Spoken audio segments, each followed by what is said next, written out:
Guys, I believe everyone is doing well. This is Nurse Sabina. I am a Ghanaian nurse living and practicing in the Republic of Ireland, and this is my channel. I just want us to have a quick conversation whilst I'm doing my skincare. So this is what I use for my skincare. I use simple products. So there was a comment under one of my videos on this person was of the view that Ireland is no more recruiting nurses and midwives, and then if you use your money to go through the process, you are actually going to waste your money.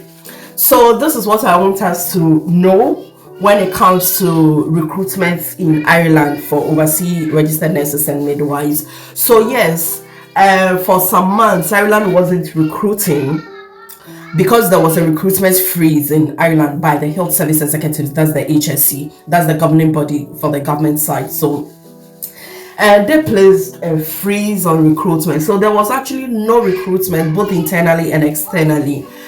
And then, God being so good, just in July, the Ministry of Health and then the HSE had series of meetings together with the nursing and midwifery associations, and then finally the ban was lifted last month, and I did a video about that. You can visit my channel and watch that video.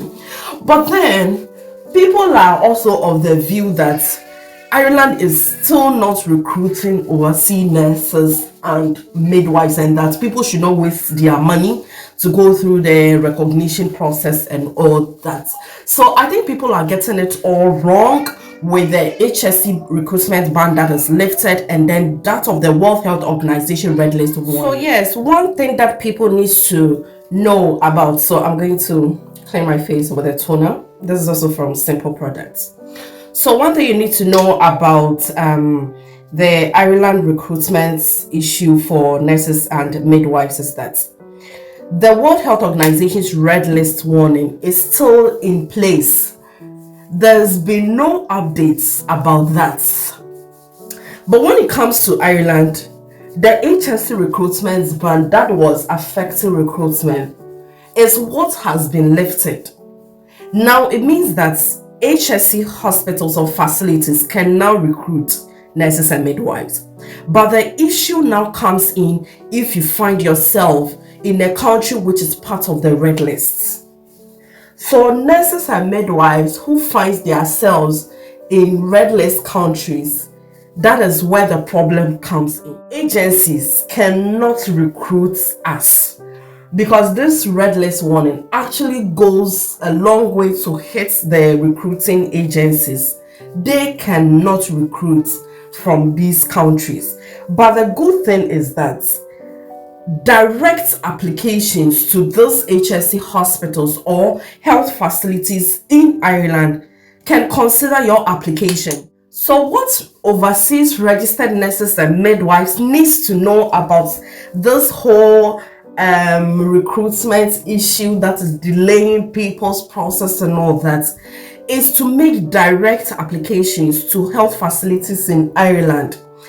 In this era of red list warning, you don't have to rely on agencies, because the agencies are crippled with this red list warning, and that is why people are thinking that it will be of waste if you go through the Ireland process. The most important thing is go through the process, get the required documents, and then you can make applications directly to health facilities in Ireland. You don't have to make it through the agencies like how we used to.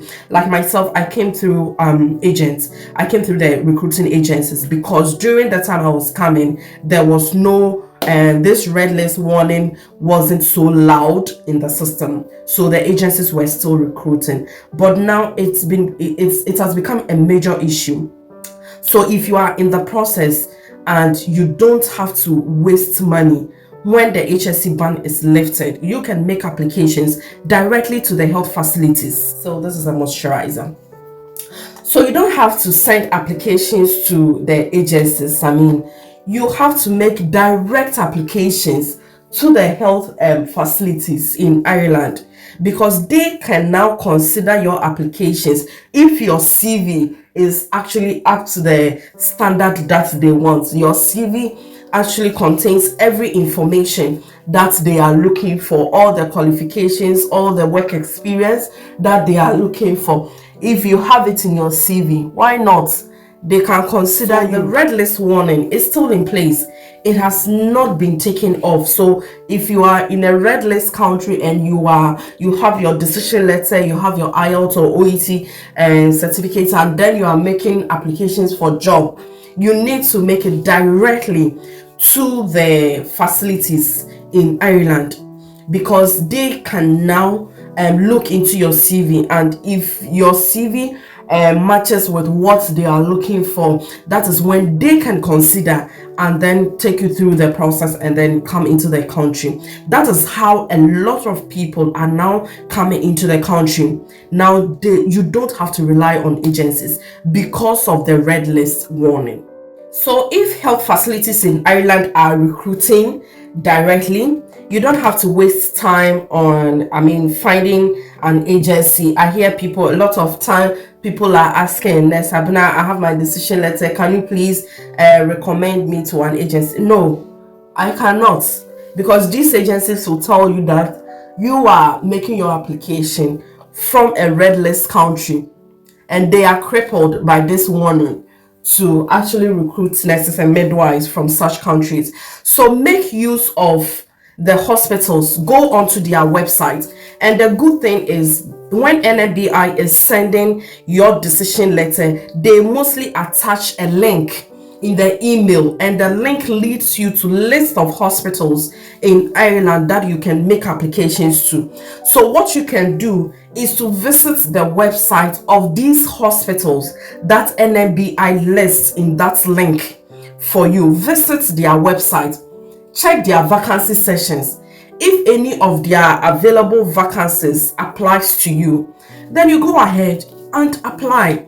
That is how easily you can make direct applications to the health facilities. Some people also were able to find jobs by just going online and searching hospitals in Ireland recruiting, let's say, overseas midwives, or hospitals in Ireland recruiting overseas general nurses or psychiatric nurses, and then a list of these hospitals will come up.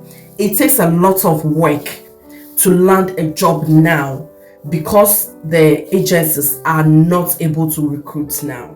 So I hope with this explanation you now know how to go about your job search. You don't have to rely on the agencies anymore, because the World Health Organization Red List Warning is still in place. So now, since the HSE recruitment ban has been lifted, you need to make use of that. Make direct applications to the hospitals. It's not going to be an easy thing. It is no more fast like how it was earlier, because those times these HSCs gives all their vacancies to the agencies, and that was why during those times the agencies were doing massive recruitment. But now it's not like that because of the red list warning. That is why recruitment is very slow. As much as the HSC recruitment ban is lifted, the recruitment process will still be slow, because now it is the hospitals that are now recruiting. And you can imagine, it takes a lot of resources, a lot of time in recruiting just one nurse from overseas. So sometimes you need to bear with them. That is why you need to make sure that your CV is up to the standard before you submit. Make sure that your IELTS is up to date, your decision letter is up to date. And then if you have all these qualifications, you can be considered. And then the next process goes on. But if your CV is not selected at the first stage, obviously you have lost it and you have to go back to the drawing board, and that is where the delays comes in. So just do the right thing. It will definitely make sense one day. You will definitely be here.